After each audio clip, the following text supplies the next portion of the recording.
ವರ್ಷಗಳ ಇತಿಹಾಸ, ಸಾವಿರಾರು ವಿದ್ಯಾರ್ಥಿಗಳ ಬದುಕಿಗೆ ದಾರಿದೀಪವಾದಂತಹ ಅಕ್ಷರ ದೇಗುಲಕ್ಕೆ ಶತಮಾನೋತ್ಸವದ ಸಂಭ್ರಮ.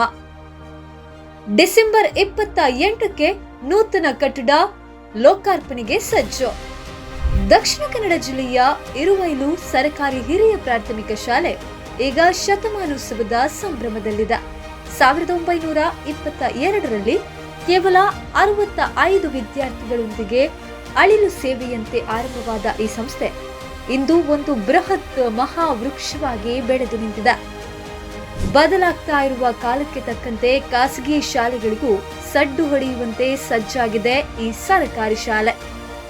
ಶಾಸಕ ಉಮಾನಾಥಿ ಕೋಟ್ಯಾನವರ ವಿವೇಕ ಯೋಚನೆ, ಹಳೆ ವಿದ್ಯಾರ್ಥಿಗಳು ಹಾಗೂ ದಾನಿಗಳ ಸುಮಾರು 1.25 ಕೋಟಿ ರೂಪಾಯಿ ವೆಚ್ಚದಲ್ಲಿ ನೂತನ ಸುಸಜ್ಜಿತ ಕಟ್ಟಡ ತಲೆ ಎತ್ತಿದೆ.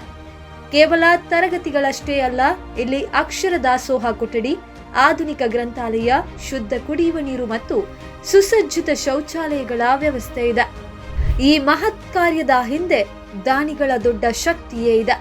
ಹಿರಿಯ ವಕೀಲರಾದ ತಾರನಾಥ ಪೂಜಾರಿ ಅವರ 15 ಲಕ್ಷ ರೂಪಾಯಿಗಳ ವೈಯಕ್ತಿಕ ದೇಣಿಗೆ ಹಾಗೂ ಶತಮಾನೋತ್ಸವ ಸಮಿತಿಯ ಅಧ್ಯಕ್ಷರಾದ ಮೋಹಂಟಿ ಅವರ ಅವಿರತ ಶ್ರಮ ಈ ಭವ್ಯ ಕಟ್ಟಡಕ್ಕೆ ನಾಂದಿ ಹಾಡಿದ.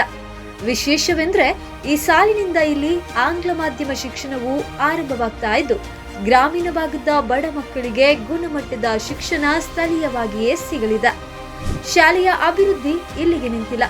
ಮುಂದಿನ ದಿನಗಳಲ್ಲಿ ಸ್ಮಾರ್ಟ್ ಕ್ಲಾಸ್ ಆರಂಭಿಸುವ ಕನಸು ಸಮಿತಿಯದ್ದಾಗಿದೆ.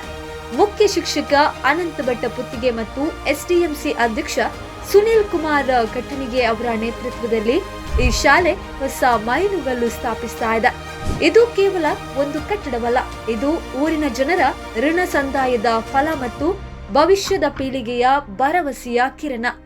ಇರುವೈಲು ಶಾಲೆಯ ಶತಮಾನೋತ್ಸವದ ಸಂಭ್ರಮಕ್ಕೆ ನೀವು ಸಾಕ್ಷಿಯಾಗಿ ಡಿಸೆಂಬರ್ 28ರಂದು ಈ ಐತಿಹಾಸಿಕ ಕ್ಷಣವನ್ನ ನಾವೆಲ್ಲರೂ ಸಂಭ್ರಮಿಸೋಣ. ನಮ್ಮ ಶಾಲೆ, ನಮ್ಮ ಹೆಮ್ಮೆ.